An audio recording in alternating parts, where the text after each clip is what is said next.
Dès qu'à un instant T, je suis derrière un usager qui roule normalement à droite et qu'il s'est fait que je suis un peu plus pressé que lui, la manœuvre que j'effectue pour se retrouver, pour quitter derrière lui à un instant T1 et j'arrive à me retrouver devant lui, toujours à droite, à un instant T2, c'est cette manœuvre-là qu'on appelle dépassement en cours de route. D'abord, le dépassement s'effectue en des temps donnés.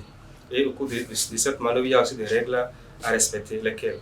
D'abord, le dépassement s'effectue toujours par la gauche. En circulation, on sait généralement qu'on roule à droite. Donc, on ne peut plus dépasser quelqu'un qui roule à droite, on ne peut plus dépasser par le côté droit. Donc, le dépassement s'effectue généralement par le côté gauche.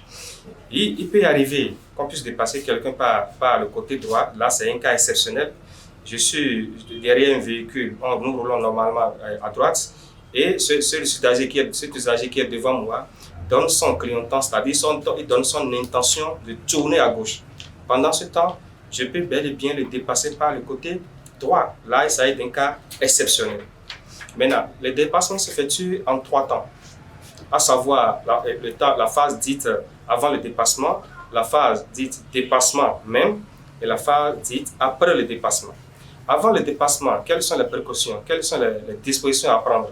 Avant le dépassement, d'abord, je vérifie si je ne suis pas dans un cas d'interdiction de dépassement.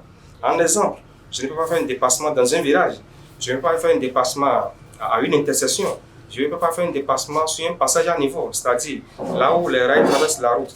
Dans tous ces cas, je ne peux pas faire le dépassement. Je ne peux pas le faire également dès que je vois un panneau interdisant le dépassement. Je ne peux pas le faire là où, à un endroit où la vision n'est pas normale. Dans tous ces cas, je ne peux pas effectuer le dépassement.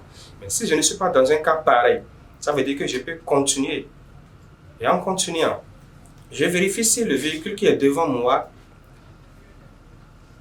devant ce dernier, est-ce qu'il y a de la place pour aller rester après le dépassement. Je vérifie si j'ai assez de réserve d'accélération avant d'effectuer mon dépassement.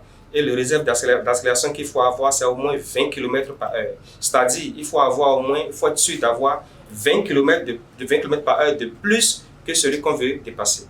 Je regarde si il s'agit d'une circulation à double sens, si le véhicule qui vient en face de moi est déjà trop proche. S'il est déjà trop proche, le dépassement n'est pas évident. Je vois si le véhicule qui est derrière moi se prépare aussi à faire un dépassement, parce qu'on ne peut pas faire 2 dépassements ensemble. Maintenant, si je vérifie tout ça, il faudrait que j'avertisse celui que je vais dépasser. Si celui que je vais dépasser, nous sommes en journée, celui que je vais dépasser, je l'avertis par le clignotant, c'est-à-dire appel sonore, je le klaxonne. Si c'est la nuit, je l'avertis par les jeux de phare. Et ce dernier que je vais dépasser, que j'ai averti, et quel serait son comportement à lui? Lui, là, au moment où je vais le dépasser, il ne va pas accélérer, il ne va pas ralentir, il va maintenir son allure constante. Et ce qu'il a fait, c'est de serrer son côté droit légèrement pour me faciliter mon dépassement. Ça veut dire qu'il a coopéré. Dès qu'il coopère, c'est à cet instant que moi je donne mon clignotant côté gauche, puis je me déporte. Dès que je me déporte, dès que mes roues, si je suis en voiture bien sûr, dès que mes roues avant viennent au niveau des roues arrière du véhicule que je vais dépasser, je dis que je suis à une porte de non-retour. C'est qu'à cette étape, je ne peux plus renoncer à mon dépassement si entre-temps, je n'ai pas bien fait les vérifications. Là, finit la première phase. La deuxième phase, là, il faut respecter les écarts. Si je vais dépasser un véhicule à 4 roues, il faudrait que je laisse un écart de 0,5 m. Si je vais dépasser un animal ou bien un piéton sur la route, il faudrait que je laisse l'écart d'1 mètre. Et ces écarts, s'il y a un grand vent qui s'ouvre, peut-être qu'il va y avoir plus, il y a un grand vent qui s'ouvre, c'est-à-dire là, il faut augmenter l'écart latéral par mesure de précaution. Après avoir laissé l'écart latéral, il faudrait maintenant que j'accélère franchement. J'accélère franchement pour que je puisse respecter l'écart de vitesse. Je suppose que le véhicule que je vais dépasser est déjà à 70 km à l'heure. Dès que je fais les 70 plus les 20 km par heure d'écart, ça veut dire qu'il faudrait que moi j'aille jusqu'à 90 km par heure pour que le dépassement soit effectué normalement. Donc à ce niveau, dès que je serai déjà au milieu de la chaussée, il faudrait que j'accélère franchement jusqu'à un instant T où celui que je viens de dépasser, je le vois dans mon rétroviseur intérieur. C'est dès que je vois l'usager que je dépasse dans mon rétroviseur intérieur, c'est l'étape là qui marque la fin de la deuxième étape. C'est l'étape là qui me dit que le dépassement a été bien effectué et terminé.